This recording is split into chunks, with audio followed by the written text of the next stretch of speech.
Hey guys, I'm Bart, and today I'm going to share with you guys my childhood toy. So this toy that I'm about to share with you guys, I actually used to use probably 2 to 3 times a week, every single week, between the ages of 10 and 13. This is my childhood toy, my Boogie Board. Dun, dun, dun, dun, dun, dun, dun, dun. The reason why I have to bring all this crap in is because this is all part of the package. So there's a difference between boogie boarding and all my spongers out there. Sponge is the word for boogie boarders. So you have surfers and then you got spongers. So for all my spongers out there, you guys know what I'm talking about.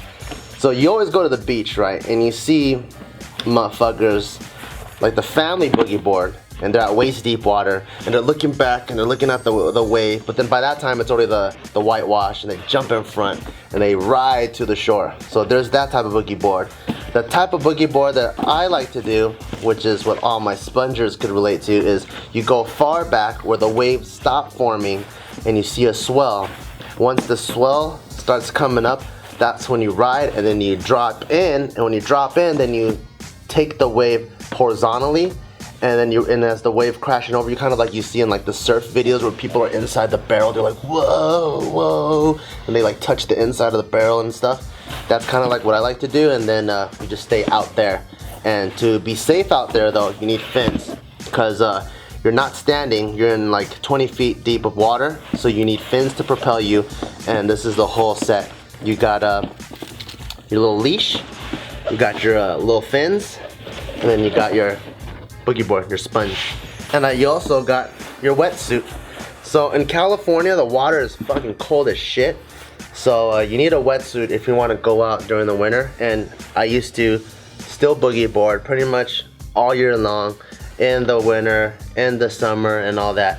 And this is I believe like a 3-2 wetsuit, which is the millimeter thickness.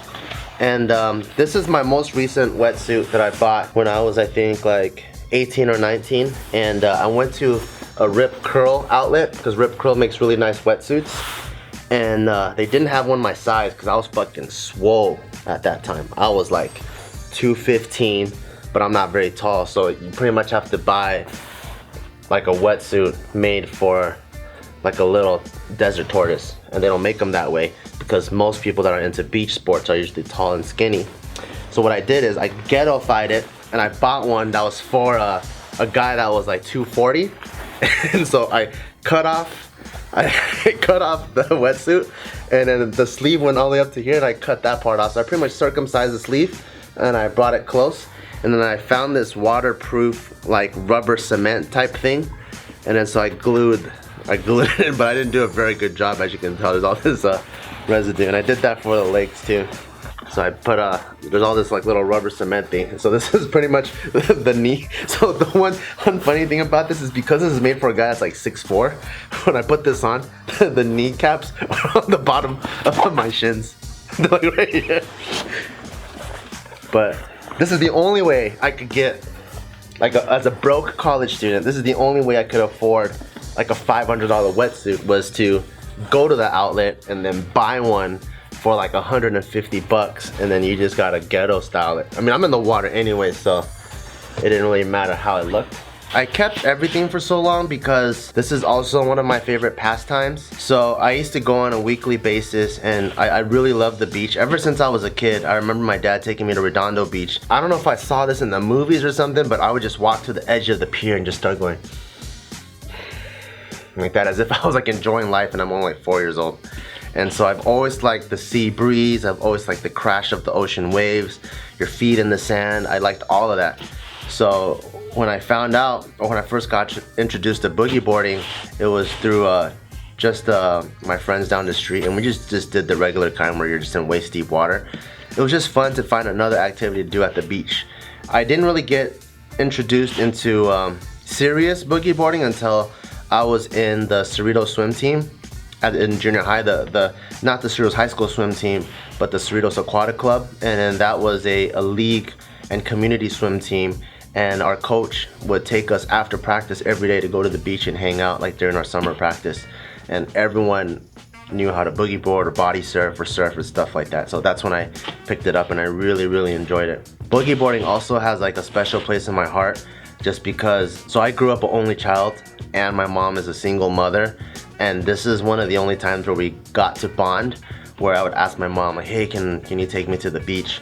And then she'll like leave a window open for me like on Saturday mornings or Sunday mornings, and she'll drive to the beach, and then even though she's like really scared of the cold, she'll bring extra towels and blankets, and you just see her on the sand like a little Eskimo with sunglasses on, and she's covering herself while I'm out in the waves like and I'm like, Mom, did you see that? Mom, did you see that? And then my mom's like, oh yeah, I saw that, that was good, and she was just there like freezing at the beach. And then, but it was during those times where I got to bond with her, and then I taught her the American way by taking her in and out after. I keep the board and my fins and my wetsuit just in case I'm able to connect with or meet another boogie boarder, so that at any time we can always go to the beach. Because one of my buddies, after I came back out of the Marine Corps, one of my buddies, Richard, I found out he boogie boarded too, and so did his other buddy, Steve. So I was like, oh shit, you guys sponge? That's fucking tight. Let's go out and sponge together. And then we would start meeting up and then go to Huntington Beach on the weekends, and we would start boogie boarding. It was really fun. So I just still keep it because it's just a really fun pastime of mine. And even though this is like a shitty board, and well, I really like these fins actually, and this is like a shitty wetsuit, it's just a really fun childhood memory that I've had. The cool thing about boogie boarding is, so surfing is the mainstream beach culture, and boogie boarding is it's kind of more niche. It's kind of like rollerblades versus skateboarding, and so the whole term sponge and stuff, it's like very niche. I remember as a kid, every time we would be driving down Huntington Beach and I would see like on someone's license plate they'd put like sponge or sponger. I'm like, oh yeah, that guy knows what's up. So in addition to the word sponge, just me participating in a lot of beach sports, I was able to learn a lot of beach lingo. So like little boys are called groms, and then your balls are called your nads. And it would be like, dude, I fucking smashed my nads, bro. And you'd be like, oh shit, he fucking smashed his ball. I'm like, oh, you see those groms over there? And they're just like little kids and stuff. So it was just cool to be like the token Asian guy and a bunch of white guys, and you can like, oh, I speak white too, you know? It's like, wow, it's pretty cool, you know? So I also got into surfing. My mom found out that one of her coworkers surfed, so she set up like this little date where he can come out and teach me. And so I learned how to surf, I think when I was like 10 years old, and for some reason like I just got more into boogie boarding. I don't know if it's because it's the Asian side again, where boogie boards are just cheaper and surfboards are more expensive or something, but there's just something about like laying down and smashing a wave versus standing up. Like standing up, like you don't feel, I don't feel as connected to the wave because you're almost like riding the wave. Like if you could imagine, like for those of you guys that snowboard, imagine how it would feel like blast down the mountain standing up on your snowboard now versus you're on your snowboard and like there's snow blasting in your face. It's like a different feeling. So although I really like surfing too, boogie boarding was my pastime, but I could see myself getting back into both. I just never bought a surfboard because I couldn't afford it as a kid. So this is my childhood toy. Thank you for watching. To watch any other videos about my life, let me know what subjects you want me to share with you guys in the comments below. And for more videos, click over here. This pillow was a piece of pork butt. I imagine you would just take these